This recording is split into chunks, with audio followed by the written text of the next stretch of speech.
Yahushai by Shabbat. Double honor to the elders and apostles of Great Millstone, who are the true teachers of Israel today. Peace, love, blessings, and salutations to the hopeful elect. Habayath Madabada, the house of David. The brothers laboring day in and day out to make their calling of election sure, helping seal the elect of the nation of Israel for the return of our Lord and Mashiach Yahushai is at hand, and to the Akim and Akwafim, which are the brothers and sisters who also listen and believe on the glorious gospel of Yahweh Shem Yahushai that's being preached on the four corners of the earth. To you, I say shalom as well. So shalom to the hopeful elect, the believers, the Bakaryim and the Hebrew. This is Brother Sagallah coming back with a lesson through the Spirit. Lord willing, this lesson is edifying for whoever viewed the lesson through the Spirit and empower Yahweh Shem Yahushai. It may be edifying all through the Spirit, to the believers. So once again, back at it again, you see the title. We get into World War III and just touching on a few things. It's really just a quick meal in the Spirit and World War III and this destruction that's coming up. All right, we're going to touch on World War III and this destruction, that is that's upon us. Right, so there's a lot of articles and a lot of news going around dealing with Ukraine. But in the Spirit, there's a lot of things going on concerning North Korea and China. And I just wanted to touch on that through the Spirit. Launched an intercontinental ballistic missile for the first time in nearly 5 years. That missile was fired into the sea, traveling higher and farther than the last missile launched in 2017. North Korea's test has been condemned by the U.S., Japan, and South Korea. ABC News military contributor, retired General Robert Abrams, and former commander of the U.S. Army Forces Command, joining me now to talk about this. General, good to see you. This is the 12th weapons launch this year from North Korea. How concerning should this be for the U.S.? Kara, good afternoon, first off. We should be concerned for a couple of reasons. As you mentioned, this is the first intercontinental ballistic missile test since November of 2017.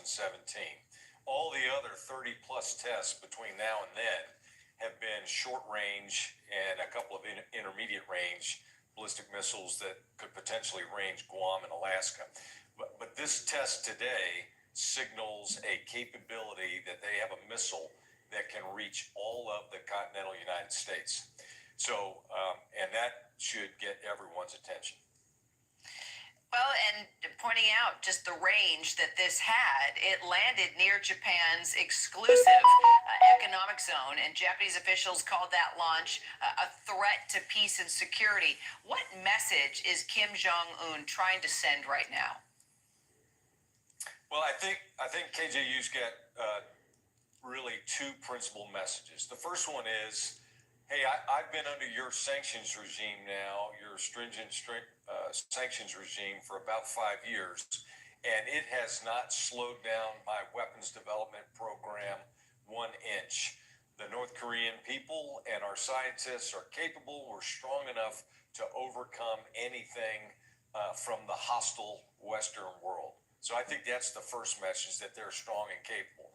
And second, I think he was sending a clear message to not only the United States, but to the world, that they truly have a intercontinental ballistic missile capability that can reach all of the continental United States and extended ranges in any direction. So this test comes as President Biden is meeting with NATO allies today. So could this missile test shift the Biden administration in any way away from Ukraine to North Korea? And is that what KGU wants? I don't really know where the policy might take it, but I suspect that it is unlikely to change the direction of our national security focus right now, which is rightfully on Ukraine. I don't think also that this test today was particularly timed to coincide with the meeting at NATO. I think a much closer look of domestic politics on the Korean Peninsula would probably give us some insight as to why he picked today. He's been on this trajectory to develop this type of missile and launch it now for a couple of months. And as many people know, we have a newly elected Korean president who will assume office in early May. And this is an opportunity for Kim Jong-un to send a not so subtle message to that new president and his administration before he takes office so that he knows what he's dealing with. A little tit for tat, I guess, in light of the current tensions, yes? I think that the response today by the Republic of Korea Defense Forces is appropriate for a number of reasons. One, it sends a clear message back to North Korea that the South Koreans have the capability to reach out and touch them at whatever distance they shoot from. And secondly, it's really important for the Korean military to demonstrate their capability to reassure their own people that they are on the ball, that they're paying attention, that they're trained, they're ready, and are prepared to deter any North Korean aggression. So I wouldn't look to see this, sort of accelerate and spiral into something that we don't want to see. General Robert Abrams, always good to talk to you. Appreciate it. Thank you. North Korea has launched an intercontinental ballistic missile for the first time in nearly 5.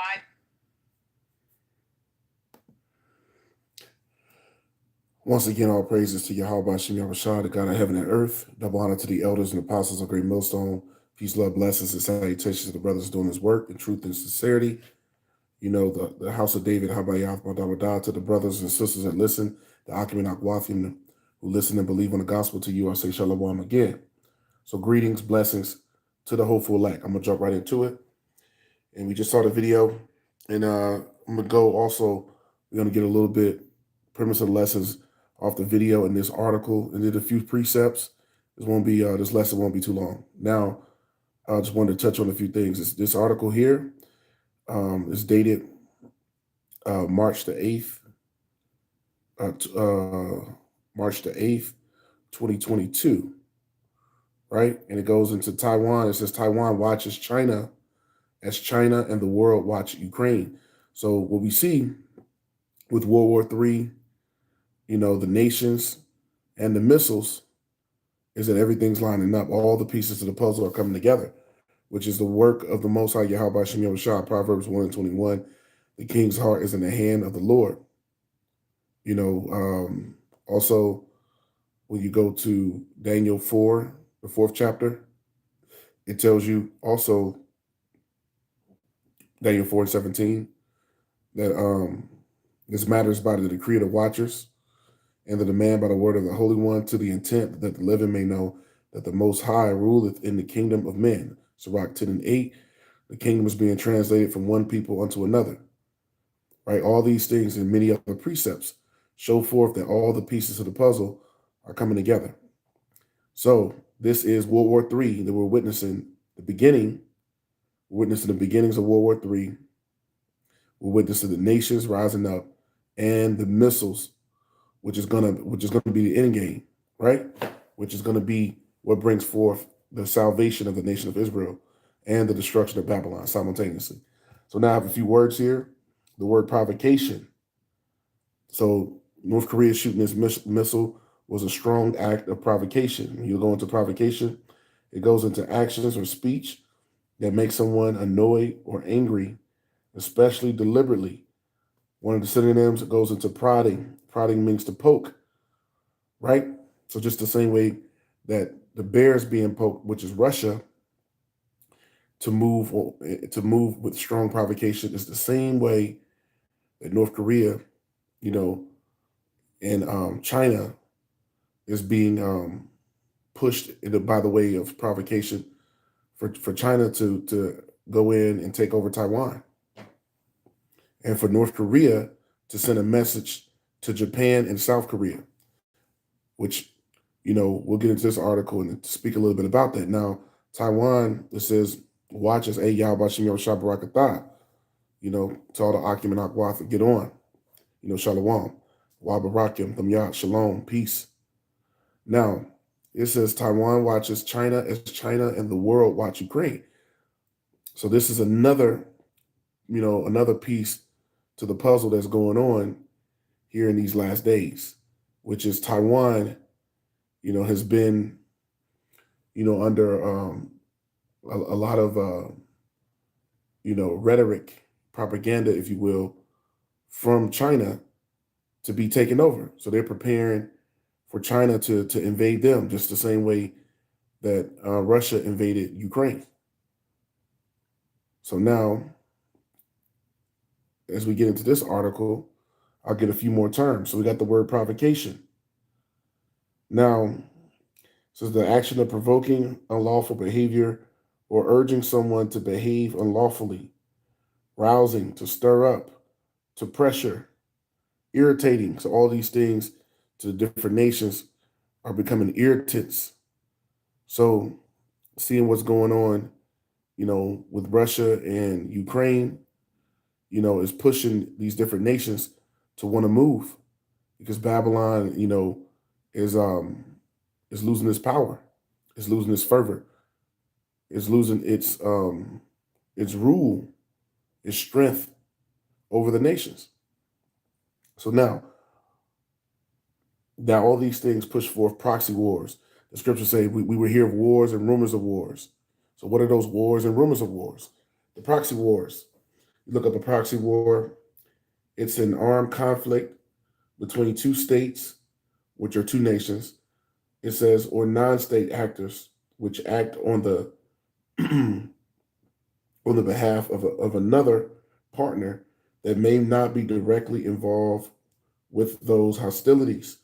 So this is part of the provocation. The proxy wars go into provocation. It also goes into when a major power instigates or plays a major role in supporting and directing another party. It says to or in a conflict. So these nations having ties, having alliances with one another is how one state will pull another state directly or indirectly into conflict.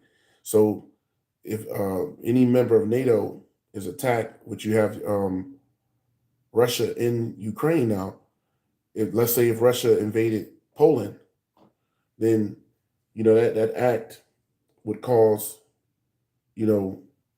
NATO, the EU, and America to step in.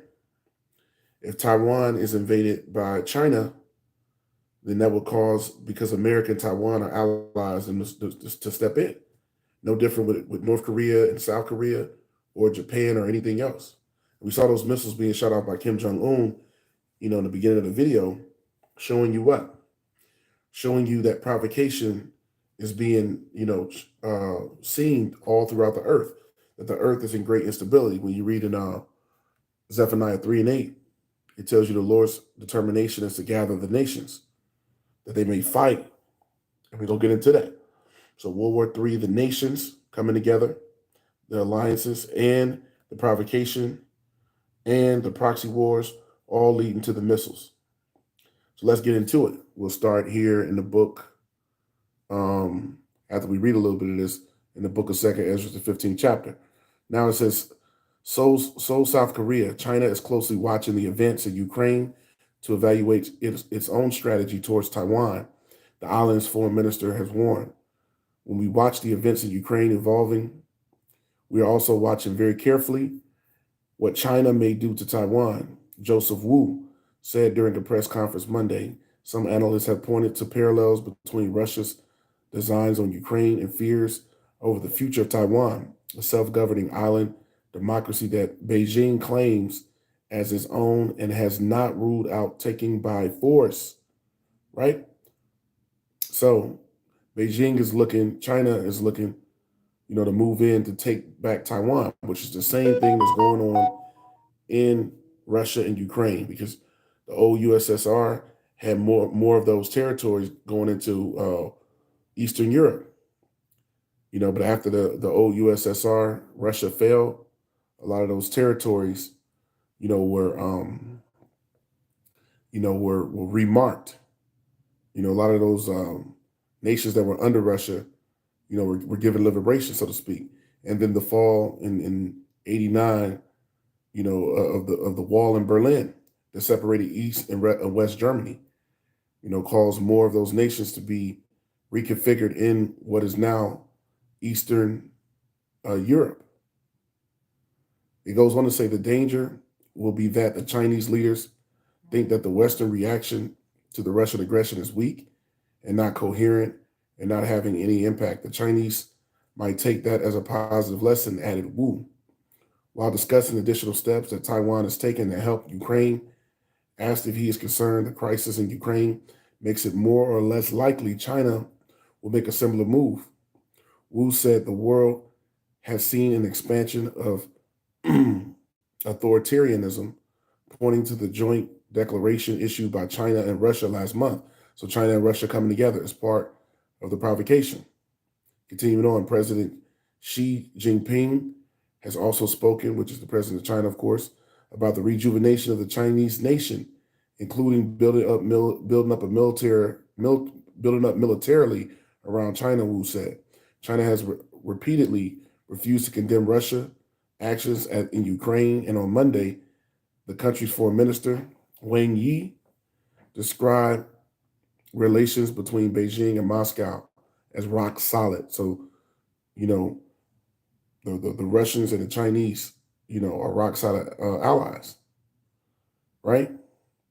Allied democracies. Wu's comments Monday echo remarks he made in an interview with CNN last year, in which he characterized Taiwan as a check on China's ambition. So this is something that China's been looking to do. Who has resisted his will when you read in Romans the 9th chapter, right? Who has resisted the will of the Most High? So all the nations are coming together. It says it's about Chinese authoritarianism trying to expand its own influence far beyond its borders, even into the Western Hemisphere.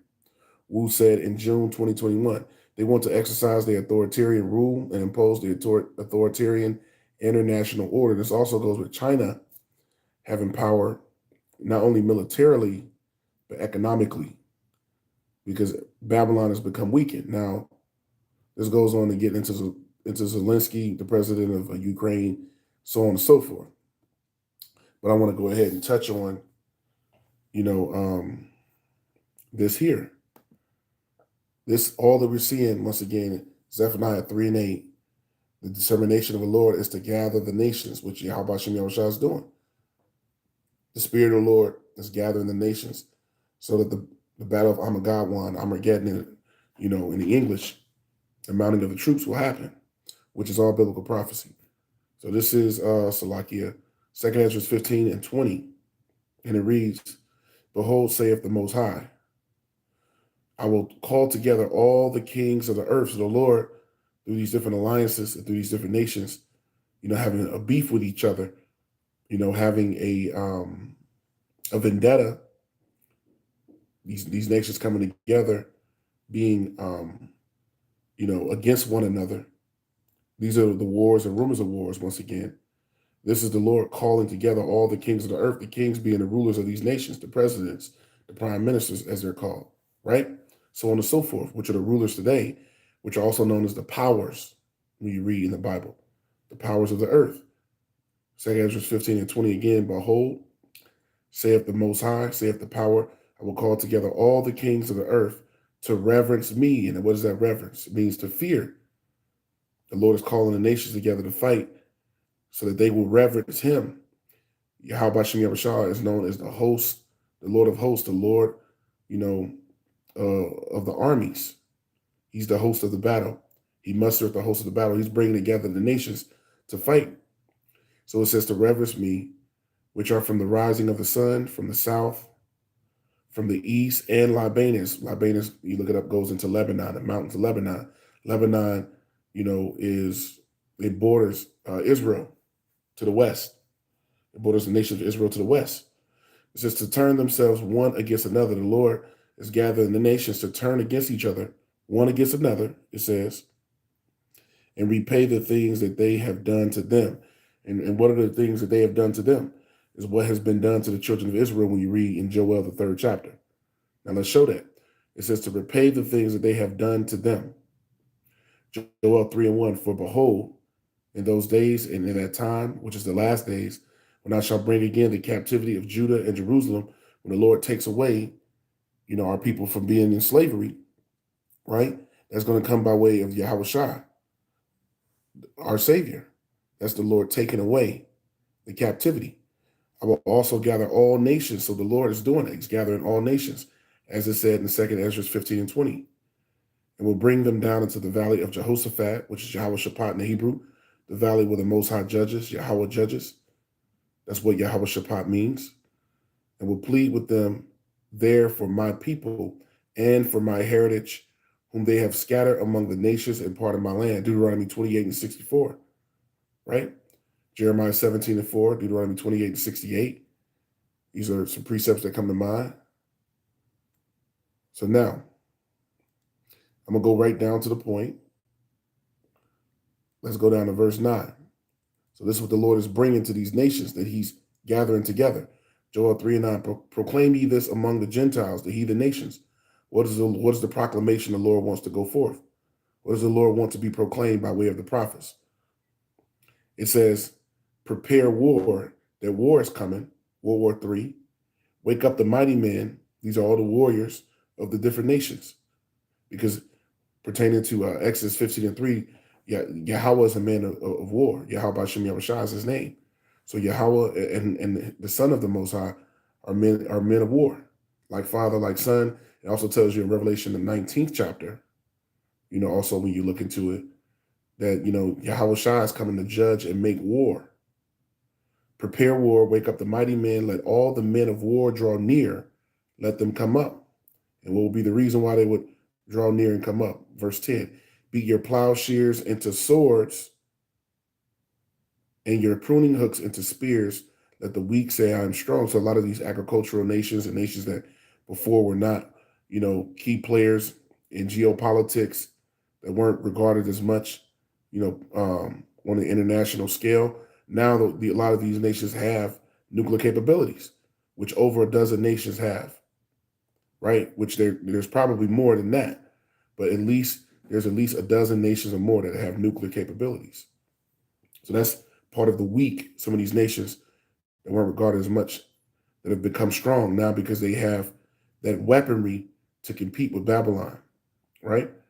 Verse 11, assemble yourselves and come, all ye heathen. The Lord is assembling all the heathen, which is what we read in 2nd Ezra, the 15th chapter, the 20th verse.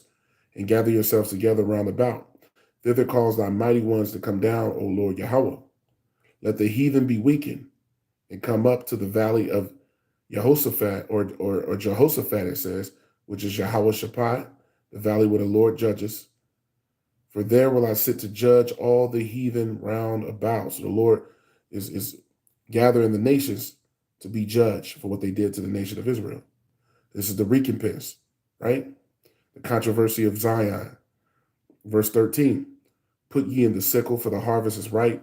Come get you down, for the press is full, the fats overflow, for their wickedness is great. Multitudes, multitudes in the valley of decision, for the day of the Lord Yahweh Hashem Yahushua is near in the valley of decision. So the day of the Lord is near, and he's gathering the nations to fight, in the valley of decision.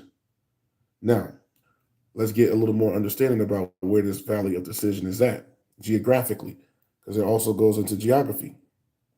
So here we go. This is our Revelation, the 9th chapter, going into that geography, and we'll go to the 14th verse. It says, saying to the sixth angel, which had the trumpet, loose the four angels which are bound in the great river Euphrates. The great river Euphrates is in the country of Iraq, which was ancient Babylon, right? So the river Euphrates runs through the southern region of the country of Iraq, down, into the Persian Gulf, which empties out into near the country of Kuwait, which I've been in this area many times. And in this area, of the world, there's great instability. There's been great instability for some time, for the last 35, 40 years, because the Lord has been drawing all the nations together to come and fight. That's where this great instability has been. It's not just now. This has been going on for years, right? When you go back to the old Persian Gulf War, that was in the early 90s. So that's been close to 40 years. And then you go into the Iraq War, Operation Iraqi Freedom, so-called, So, and then being in Afghanistan, in that region, then in Syria, etc.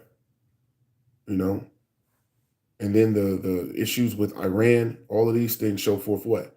Show forth that this river Euphrates is a key area that's been designated by the Most High to be the battleground, for World War III.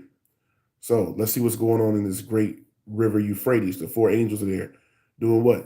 Holding back the destruction, the nations from killing each other. Just like you have in Revelation, the 7th chapter, the four angels holding back the four winds of destruction. The Lord has angels in this area that's keeping a hold of everything, and it's going to tell you why. Here's why. Verse 15, Revelation 9 and 15. It says, and the four angels were loosed, which were prepared for an hour and a day and a month and a year for to slay the third part of men. You got the sons of God, the sons of men, and the sons of the wicked, which the sons of the wicked is the third part of men, which are the Edomites. They are known as the children of the wicked, the serpent seed, the sons of the wicked. So these angels are here in position for an appointed time, as it says in Habakkuk, when the vision, which is the prophecy that will come to pass. And that's once again, it says prepared for an hour and a day and a month and a year. So the Most High knows this time, which when these angels are loose, this is when all hell's going to break loose on the earth, which lines up with Revelation, the 7th chapter, once again, when you read it from the top. Now, verse 16, let's get a little bit more. And the number of the army of the horsemen were 200,000, which were the missiles. And I heard the number of them. It's not speaking about soldiers, foot soldiers, speaking about the missiles as we continue to read, right? Which are a part of the Lord's arsenal, his army, when you get into the scriptures. Now, continuing on, it says, and thus I saw the horses in the vision, these powerful missiles, right? That was devouring, Babylon and various parts of the earth that was being seen by the Apostle John on the island of Patmos. And thus I saw the horses in the vision, which was the missiles, which were likened unto horses, meaning they had great power. And them that sat on them, having breastplates of fire and jacinth and brimstone, that's destruction. And the heads of the horses, the heads of those horses were the missiles, whereas the heads of lions, and out of their mouths issued fire and smoke and brimstone. This is all metaphoric speech. They were like lions. They were strong and powerful. And they brought smoke and destruction. What could do that? The nuclear missiles. Revelation 9 and 18. By these three was the third part of men killed, by the fire and by the smoke and by the brimstone, which issued out of their mouths. It's the destruction that was being seen. Right? World War III, the nations, and the missiles. This was the destruction, which is all prophecy. Revelation 9 and 18. For their power is in their mouth, speaking of the heads of the missiles, and in their tails, which is the fire that issues out the back. We saw in the video, how the back of the missiles being shot off is the tails. And with them, it says they do hurt. They bring great destruction. And the rest of the men, which were not killed by these plagues, the ones that's not going to be killed in the battle of Armageddon in the different various parts of the earth, which will be not Babylon or Israel, yet repented not of their works. So you're going to have people that's going to survive, right? You're going to have a lot of the elites of these different nations and certain people that's going to be designated to be the first fruits of slavery. Many of them are the ones that's going to survive. It says, and they repented not of their works, that they should not worship devils nor idols of gold and silver and brass and stone and of wood, neither can see nor hear nor walk. So you're going to still have heavy idolatry going on, even with the prophets bringing forth this truth, and then the Lord confirming his word. You're still going to have heavy idolatry on the earth. You're still going to have Esau believing and pushing wickedness, right? Which is everything but truth. Verse 21, neither repented they of their murders, nor of their sorceries, nor of their fornication, nor of their thefts. They stole the children of Israel. They murdered them. And they pushed sorcery to the earth, the wine of Babylon. They fornicated literally and spiritually, right? so on and so forth, and all of the wickedness that they've done. So these Edomites are not going to repent because the Most High is not in all of their thoughts, and they are not the people of Yahweh Shem Yahushua. So this shows you the spirit that's going to be on these devils, which are the Edomites. So now let's show that even further. So they didn't repent, showing you that Esau, is completely in line with trying to supersede the Most High. He wants to be the Most High, and he said he sit above the stars of the Most High when you read in Isaiah, the 14th chapter, right? Now, this is part of what John saw, the terrible visitation. What is this terrible visitation? Joel 2:1, blow ye the trumpet in Zion and sound an alarm on my holy mountain, which the prophets are doing. They're alarming the people and letting them know that great destruction is coming. Thus saith the Lord Yahweh Shem Yahushua, let all the inhabitants of the land tremble. For the day of the Lord Yahweh Shem Yahushua cometh, for it is nigh in hand. We let our people know this is the coming of the Lord, and his coming is at hand. Meaning it's about to happen, whether they hear or forbear. Now the coming of the Lord is a day of gloominess and darkness, a day of clouds and thick darkness.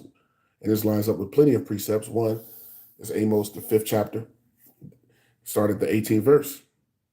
As if a man did flee from a lion and a bear met him, or leaned his hand on the wall, the serpent bit him. Right? This that day of gloominess and darkness, and thick darkness and clouds. And why is it spoken of in that manner? Because no one's going to be able to escape the destruction and the judgment. As the morning spread upon the mountains, a great people and a strong, there have not ever been the like. Neither shall there be any more after it, even to the years of many generations. So the times we're coming in, was a time of great devastation and trouble. That's why it's known as Jacob's trouble. It says a fire devoured before them. This is the missiles. That's that fire. Where it talked about the brimstone and jasper, so on and so forth. A fire devoured before them, and behind them a flame burneth. That's behind the missile is shot. The land is as a Garden of Eden, meaning it's intact right now. For the most part, the earth is intact. Before them, but what's going to happen is, you're going to see Babylon the Great be completely toppled and leveled and be a lake of fire, and in various parts of the earth look like Ukraine, right? And behind them a desolate wilderness. Yea, and nothing shall escape them. Nothing's going to escape this destruction. The appearance of them is as the appearance of horses, meaning they're very powerful. The same thing that the Apostle John said. It's the same thing that the prophet Joel is describing. And as horsemen, so shall they run. They're going to fly. That's them running. They're flying. Like the noise of chariots on the tops of mountains, shall they leap. Leap over what? Leap over the defense systems, over the borders, the natural borders of nations, the oceans. They're going to go out the atmosphere and come back down another part of the world. It says, as the noise of a flame of a fire that devoureth the stubble, as a strong people set in battle array. The missiles are going to be like strong men, setting up to fight, to be in battle. And that's all I wanted to get from that, because really this whole chapter can be read because it goes directly and perfectly into the missiles. So I got what I wanted from there and wanted to touch on that. Now, some of the names of the missiles, the smith that bloweth in the coal, they're known as the glittering spear. What's another name? Flying arrows, the glittering sword, spoilers. So let's get the spoilers. Let's get that one. Known as spoilers. Let's get an example of them being called the spoilers. So now, these are all metaphors or names for the missiles being spoken of. We only got a few more precepts. We'll get ready to close it out. So when you go to Jeremiah 12, and 12, here goes one example of the spoilers, which is the glittering spear. That's how it looks flying through the air. It's being described, with vernacular from, over 2,000 years ago. Once again, flying arrows, so on and so forth, right? These are the ICBM'S. Jeremiah 12 and 12, the spoilers are come upon all high places through the wilderness, For the sword of the Lord Yahweh, this is the sword of the Lord, shall devour from the one end of the land even to the other. Babylon's going to be completely destroyed.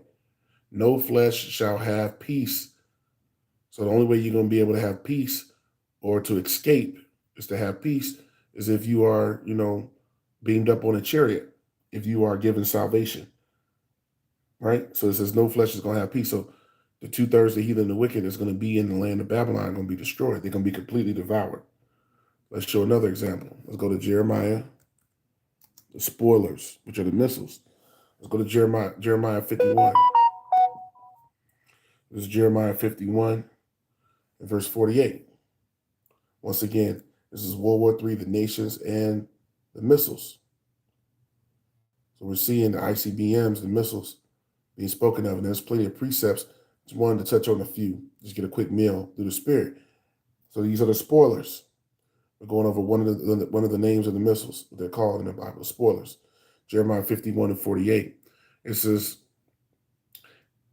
then the heaven and the earth and all that is therein shall sing for Babylon, for the spoilers shall come unto her from the north, saith the Lord Yahweh Bashem Yahushua. Right?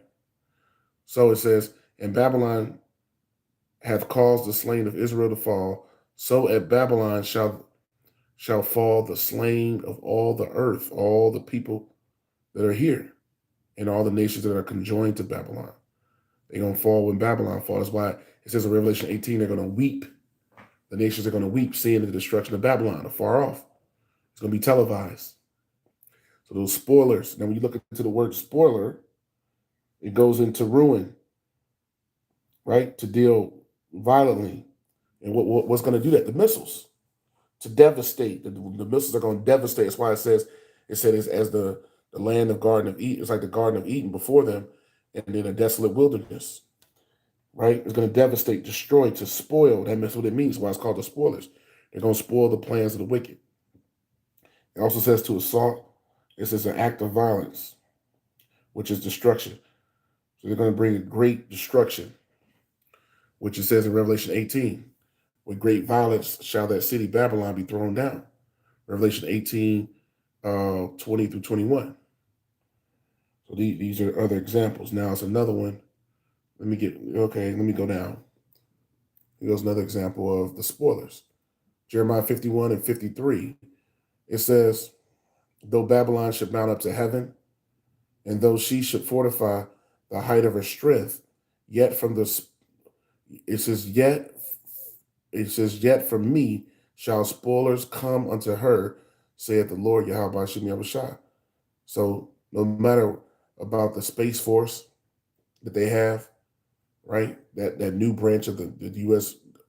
Military, and their fighting forces, it doesn't matter. They're called the Guardians. Once again, let's read it again. Jeremiah 51 and 53. Though Babylon should mount up to heaven, how do they mount up to heaven? They got, the actual defense forces that's up in the heavens, in the International Space Station, and hovering around satellites, etc. It says, and though she should fortify the height of her strength, yet from me shall spoilers come unto her, saith the Lord Yahweh Bashem Yahushua. The Lord's still going to allow those spoilers to destroy the plans of the wicked, right? So once again, the smith that bloweth the coals, the fire. You got the spoilers, the glittering spear, the flying arrows. Let's see if I can get another one. There's another one here, Second Ezra's. Let me see if it's right. I think it's here. Second Ezra's 15. Maybe, no, it's Second Ezra's 16. Here goes another one. Going into the flying arrows of fire. Everybody get ready to close it out here in a second. Second Ezra's 16, I believe it is. All right. These are other examples of the spoilers. Once again, we touched on World War III, the nations, the Lord calling all the nations together. Why? To bring destruction. That's why the Lord is doing it. That's why the nations we see are making all of these alliances. Another one is the BRICS alliance. The BRICS alliance is another alliance, which is Brazil, Russia, India, China, and South Africa. Why would these nations be creating these new alliances? Because the destruction. That's the Lord gathering the nations. Yep, here it is. This is 2nd Ezra 16 and verse 13, going into the flying arrows, speaking of the missiles. For strong is his right hand that bendeth the bow, speaking of the nations. His arrow that he shooteth are sharp and shall not miss, meaning when you read in Joel the 2nd chapter, we didn't continue to read, but it speaks about how they're not going to miss, right? They're going to hit the thing that's intended for them to hit. The Spirit of the Lord is going to be on those missiles. When they begin to be shot into the ends of the world. So that shows you these arrows, these flying arrows, are going to be shot into the ends of the world. Right? Now it goes on to say in verse 16, like as an arrow, speaking of the missiles, they look like arrows. So this is the vernacular that was used in this time, which is shot of a mighty archer. That's the silos are the archers, coming from the archers, which are the men that are going to shoot these from the various nations. Return if not backward. The arrow don't go back, it goes forward. That's why you saw the missiles in the beginning of the video that was being shot by Kim Jong-un, over into the, right near Japan, which is an ally of America, because there's a new Japanese president being sworn in the next few months, right? So he's sending a message. Even so, the plagues that shall be sent upon the earth shall not return again, right? So now let's get another example, because it spoke about the arrows. Another one that comes to mind in the spirit, Isaiah 13, got the flying arrows, the spoilers, the glittering spear, right? Let's see where we at. Yep, it's another one. Speaking of the missiles, here it is. Isaiah 13 and 3, I've commanded my sanctified ones. I've also called my mighty ones for mine anger. The sanctified ones are the ones the Lord has set aside for salvation, the elect. And the mighty ones are speaking of the angels, right? It says, for mine anger. And it says, even them that rejoice in my highness. The noise of a multitude in the mountains, like as of a great people, a tumultuous noise. And what is that? It says, of the kingdoms of nations gathered together. When the nations come together, what are they going to do? Fight in the battle of Armageddon. The Lord Yahweh, by Hashem Yahushua of hosts, mustereth the hosts of the battle. The Lord is bringing the nations together. Once again, as I quoted in Zephaniah 3 and 8, 2nd Ezra 15 and 20, right? The Lord is bringing the nations together to reverence him. Joel, the 3rd chapter, just to name a few. Continuing on, speaking of the missiles, right? The flying arrows, the glittering spear, those which are the ICBM'S found in the Bible. Isaiah 13 and 5, they come from a far country, which are the missiles, from the end of heaven, one end of heaven, which is, this is, the first heaven, which is earth. And then the second heaven is what people call outer space, the universe. And then the third heaven is speaking of the spirit realm. So this is speaking of right here on the earth, which is the first heaven. They come from a far country, from the end of heaven, from one end of earth, even the Lord Yahweh and the weapons of his indignation. These are the weapons of the Lord's indignation, his righteous anger, to destroy the whole land, to destroy Babylon the Great. And there's countless precepts that go into how the whole land is going to be destroyed, going to be devoured. One that comes to mind also is the 13th chapter, Zechariah 13, verses 8 and 9, making reference to Babylon being completely and utterly destroyed. So these are some examples of the missiles. So with that, I hope that was edifying to the hopeful elect. I want to give all praises, honor, and glory, infinite honor and glory to the Heavenly Father and his only begotten Son, Yahweh, by Hashem Yahushua, by Hashem Rakakwadash. Double honor as always, them Yah, to the elders and apostles of Great Millstone, who are the true teachers of Israel today. Peace, love, blessings, and salutations to the hopeful elect. Habayah, my the house of David. Brothers is laboring, continue to labor on the four corners of the earth. The brothers is laboring, continue to labor to make your calling of election sure, giving all diligence to this word, to being a minister of Yahweh Shem Yahushua. So peace, love, blessings, and salutations to the hopeful elect and to the Akim and Akwafim, which are the brothers and sisters who also listen and believe on the glorious gospel that's being pushed in the four corners of the earth relentlessly, day in and day out. Unto you, we say shalom to the believers. So shalom to the hopeful elect.